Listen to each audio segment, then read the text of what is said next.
evening, everyone. And we'll call it evening, afternoon. Yes, absolutely. We're right between that tweener period. Ethan Kibbe, Dr. Becky Dawson with you, covering more COVID-19 related news. Let us know your questions in the comments below, and we'll try to get to those for you. But, Doctor, let's start here. We're seeing Pennsylvania rolling back restrictions in 26 days. President Biden setting goals by July 4th. Are we actually seeing not just the light at the end of the tunnel, but the end of the tunnel? I think we're seeing a whole lot of light. I think that is where we are. I think that we're in a moment where we understand disease transmission. We have the vaccine. We know how to do quarantine and isolation. We have testing that's available. So we're starting to say, okay, all of that is in place. Now we're going to start to reopen and try to use like that infrastructure to keep us healthy so that we can do the things that, we've really been missing for the past 18 months. From an economic standpoint, obviously reopening is great news and a necessary step. But setting aside all of that, from a purely epidemiological standpoint, do you think we're ready to reopen? I think we're ready as long as people understand that the pandemic is still going on, that this isn't like the end. Like we're not like closing the book on COVID and moving on, that we're saying, okay, yes, we can open up the ballparks and we can open up restaurants, but you still need to wear your mask when you walk in. You still need to think about hand washing. You need to think about, maybe the safety of people in your family. I was saying I have 2 kids that are not vaccinated yet because they're too young.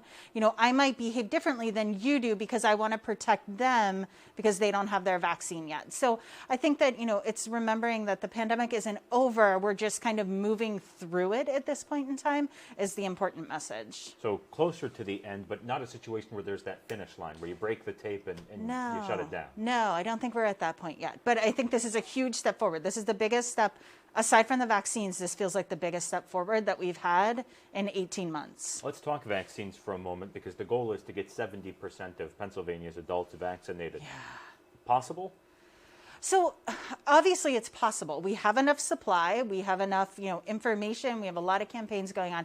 But I think it really is going to take the commitment of everyone in the community to recognize that we all need to step up. It's sort of like, like a team sport or a choir or something you do as a group. You're only as strong or as good or as, your potential is almost, it's tied to that weakest link. And if we all decide like, hey, I'm not going to be the one that's getting vaccinated because, 7 of my 10 friends already are, you're kind of missing the point. And we really do need to think about prevention and community health and really looking to get to that 70%, being part of it.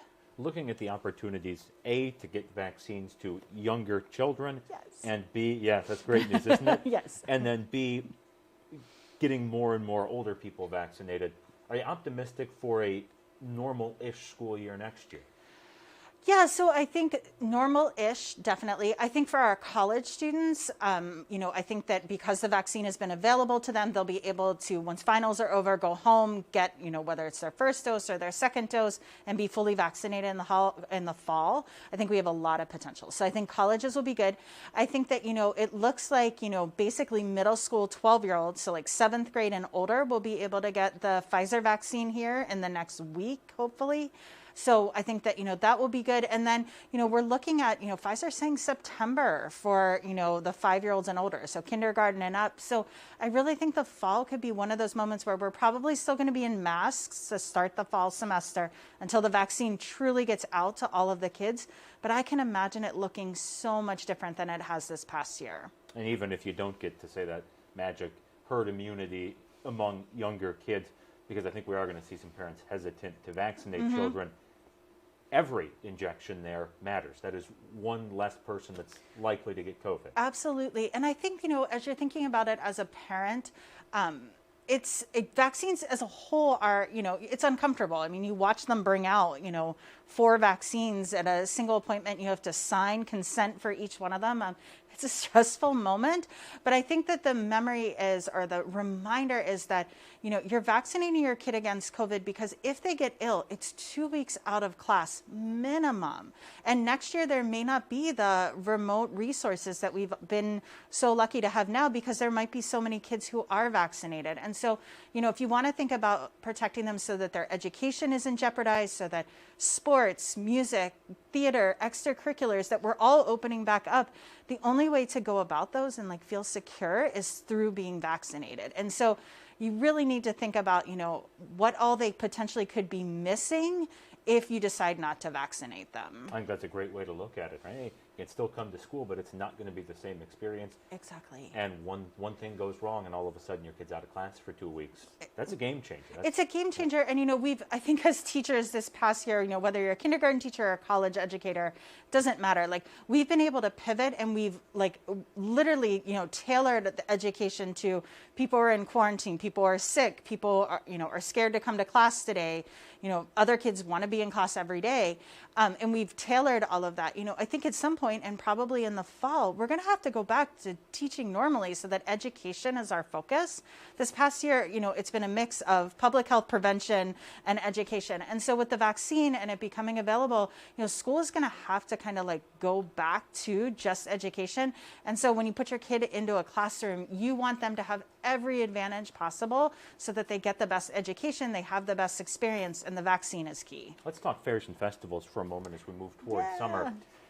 If you're someone who's fully vaccinated, is that something you'd be comfortable going to a fair or a festival, an outdoor event, a ball game maybe? Yeah, so fairs, festivals, ball games, if you are fully vaccinated, absolutely, you're going to end up having to wear your mask, while you're sitting around, and, they'll probably be telling you, where you can eat and when you can take that mask off. But yeah, I think that especially our outdoor events, that we should take advantage of those, because there was a lot missed last summer. Yeah. I think that, it would be good to sit at a ball game or, to walk through a county fair this summer.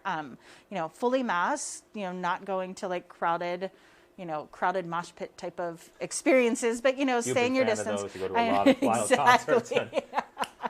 No, but I think that, we want to hear, music in the park, and we want to be able to, go to the beach or sit at a ball game. So again, I think that being outside is definitely one of those things that we're going to be able to do if we're fully vaccinated. And last one for you here, but probably the hardest one. We saved the hard ones for last. Okay. We get you warmed up. Yeah. Okay. How can we go about getting more people vaccinated? Because mass vaccination clinics at this stage of the game simply aren't getting the job done. Yeah, so I think there's probably two kinds of people that are watching. Those of us who are like, gosh darn it, everyone get vaccinated. But then there's people who are hesitant watching. So if you're one of the people that's like us that are vaccinated or, getting, in the process of getting both of your shots, I think that your job right now is to look, kind of start in your household and then look outwards in your social, maybe family circles, and find the people who aren't vaccinated. And I think engaging in a really intimate, trusting conversation about why they're not getting vaccinated is really important. And getting those questions, and then what I've been telling people is, look for answers, look for people who are trusted, who can provide those answers to them. And then again, I think it's going to be based on relationships, because I can tell you, go get vaccinated, and you're not. And we can tell people to exercise every day and eat nutritious food and not smoke. We don't change our behaviors, but when we have a relationship with someone and we can have those conversations and we can admit what we're curious about or what we're afraid about, and we can start to have that dialogue, I think that's where minds are changed. So I really think that we who are vaccinated have that responsibility. If you're sitting here watching me rolling your eyes thinking there's no way on earth I'm going to go get vaccinated, I think it's worth it. I think that you need to have that conversation, because we all want the pandemic to be over, and you're kind of now working against the work to end the pandemic. So again, find someone you trust who is vaccinated and have that conversation and engage in that one-on-one, seek out answers to your questions from people who think differently than you do. I think that we just need to come together as a community and really talk to one another about why this is so very important. Talk to people you don't always agree with on everything. Novel Exactly. advice, I think good life advice. I think we could all stand to do a little bit more of that. Dr. Becky Dawson with us here on Facebook Live. Time to go get ready for the 5:30. Doctor, thanks for taking this time. Yeah, you're welcome. An informative discussion as always, and we're going to let her actually get